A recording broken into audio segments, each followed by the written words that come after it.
اور مصر میں جس شخص نے اس کو خریدا اس نے اپنی بیوی سے جس کا نام زلیخا تھا کہا کہ اس کو عزت و اکرام سے رکھو، عجب نہیں کہ یہ ہمیں فائدہ دے یا ہم اسے بیٹا بنا لیں۔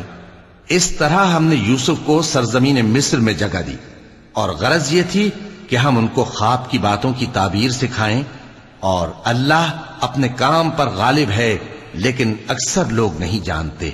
اور جب وہ اپنی جوانی کو پہنچے تو ہم نے ان کو دانائی اور علم عطا کیا، اور نیکوکاروں کو ہم اسی طرح بدلہ دیا کرتے ہیں۔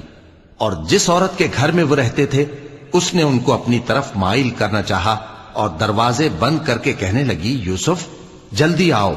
انہوں نے کہا کہ اللہ پناہ میں رکھے، وہ یعنی تمہارے میاں تو میرے آقا ہیں، انہوں نے مجھے اچھی طرح سے رکھا ہے، میں ایسا ظلم نہیں کر سکتا، بے شک ظالم لوگ فلاح نہیں پائیں گے۔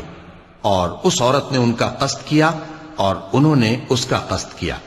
اگر وہ اپنے پروردگار کی نشانی نہ دیکھتے تو جو ہوتا سو ہوتا۔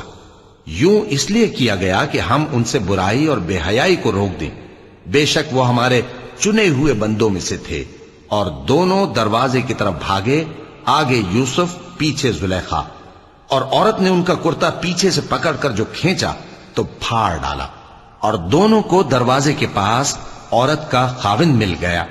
تو عورت بولی کہ جو شخص تمہاری بیوی کے ساتھ برا ارادہ کرے اس کی اس کے سوا کیا سزا ہے کہ یا تو قید کیا جائے یا اسے دکھ کا عذاب دیا جائے۔